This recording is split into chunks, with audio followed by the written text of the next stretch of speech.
wal qalilu yatanajjasu biwuqu'in najasati fihi wa illam yataghayyar.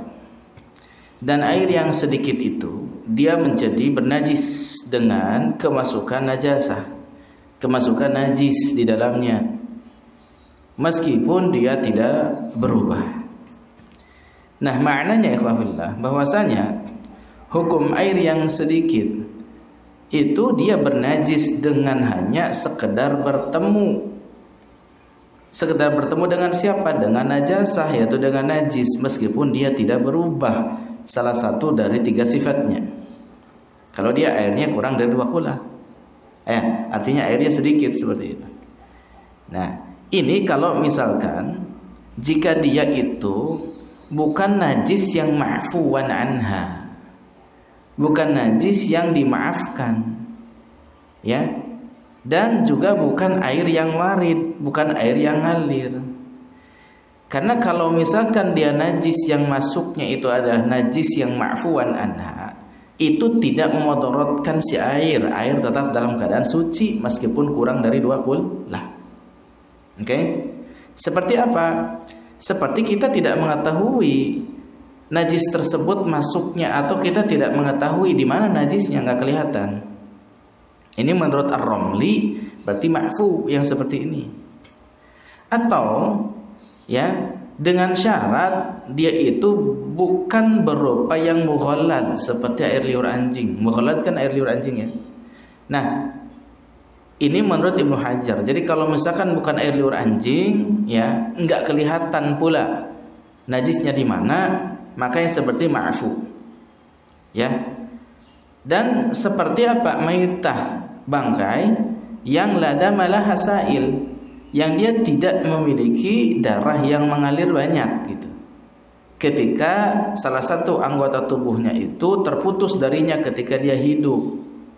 Wahia makanat kal wazal, seperti wazal, yaitu cicak.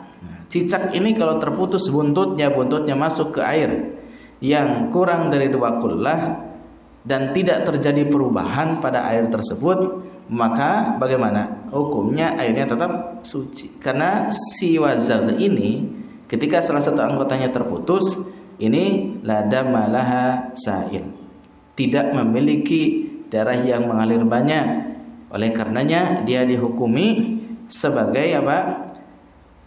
Bangkai yang ma'fu, yang dimaafkan kenajisannya, sehingga tidak memudaratkan air seperti itu. Dan yang lebih kecil dari wazah juga, nyamuk, lalat, terus apa lagi? Ya, lembing, ya kan, banyak lembing kan? Ya, seperti itu. Maka ini tidak mempengaruhi air, ya.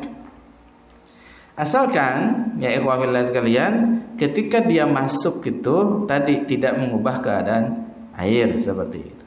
Taib. Nah, kemudian begitu pula ya, air yang warid, yang ngalir ala najasah, dia ngalir lewat najis gitu.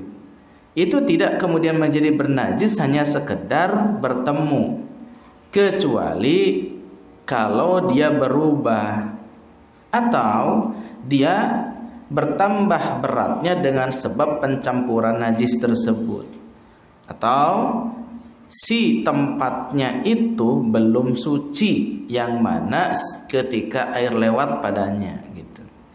Nah, ikhwafillah sekalian rahimani wa rahimakumullah, jadi pada dasarnya kata Al-Khatib itu, kalau misalkan si air yang sedikit yang ngalir itu lewat najis, itu tidak bernajis manakala tidak terjadi perubahan.